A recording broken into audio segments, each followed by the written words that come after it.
Hey guys, it's English Dan, and this is the brand new Pixel 5a 5G. Oh yeah.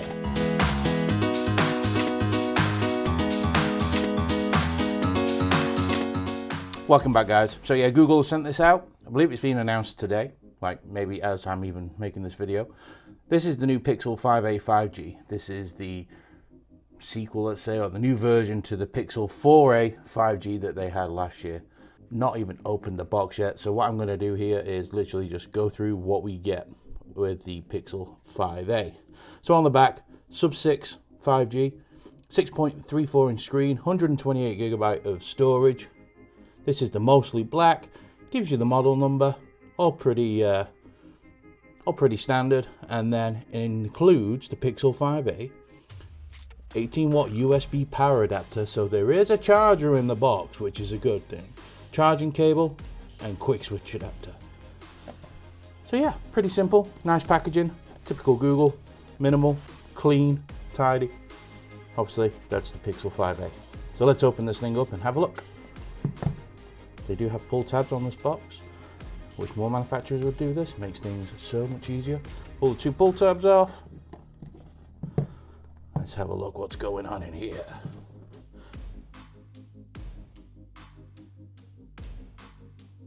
We'll have a better look at that in a second. In this packet, there's your SIM tool. Then we get our booklet on how to set up your new Pixel. Inside, you get the ever more rare charging brick, 18 watt like I said. Then you get your USB-C cable with your USB-A to USB-C adapter. So, other than headphones, which you've not got with phones for a long time, you get everything you need with the Pixel, which is great. Let's have a look at the device itself. Put the box out of the way for a moment. Let's, sorry for the sniffles, I've got a bit of a cold. Let's pull this off. All right. Very, very similar to the Pixel 4a 5G last year, but this is obviously the 5a. Different coloured power button. This time it's got texture on it, it's lumpy, and it's very, very easy to realise that I'm pressing the power button. Volume buttons are just below. Very clicky buttons, really nice. I've been using some phones recently where the buttons are really loose. These are really tight. Let's power this thing on. Nice bright screen, hole punch camera over to the left. I do believe it's still a 60Hz display. I'll have to make sure on that when I do the full review, but the display on this thing is nice and bright, as you can see straight away. Over on the back, we do have the rear fingerprint sensor again. If it's anything like it was on the other Pixel, this thing will be fast. It was one of the fastest I have used. And you get the dual camera setup with your primary and your ultra wide. Same texture as what you got on the Pixel 4a 5G last year. It is a very similar phone. Very, very similar. But I actually believe this costs less, if the rumors are true, anyway. But yeah, so like I say, as you can see, power button on the side, volume button on this side. At the bottom, two speaker grills, USB-C charging. On this side, that's where your SIM card goes. Little hole for the SIM ejector. Other than that, it's totally clean. Headphone jack, so Google did retain the headphone jack with this. Microphone port up on the top there. It is all one piece again, like the Pixel 4a series last year, which I think makes it feel a hell of a lot more premium than what you would normally get on a plastic phone.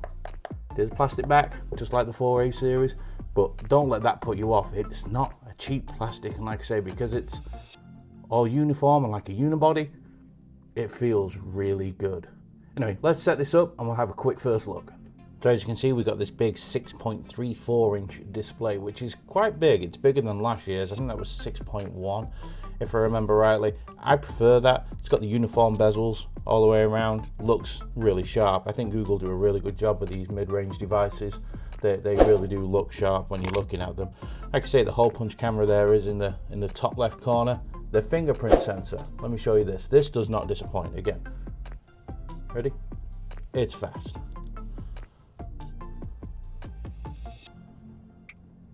Very fast.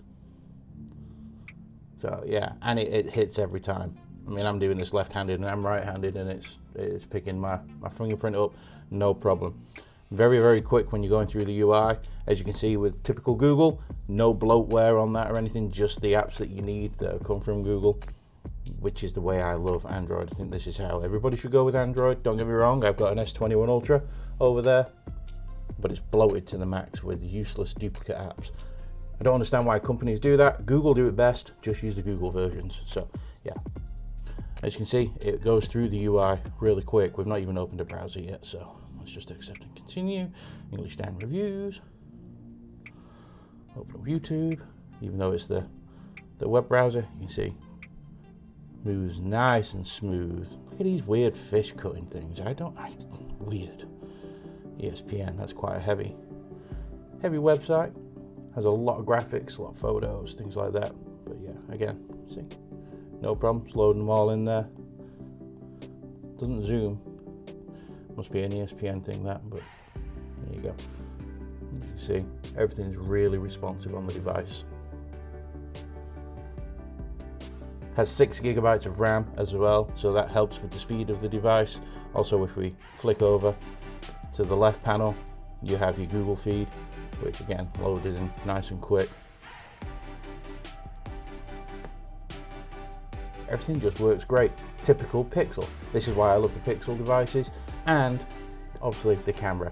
And I'm going to be taking lots of pictures and video samples for you coming up, so watch out for that in the next couple of days. But yeah, basically this is it. This is the new Pixel 5a 5G. I think it's going to be announced today. I'm not sure on the availability. I'll find that out though, and I'll put it in the description if I do find that out, or if Google announce it like straight away. But yeah, watch out for more on this.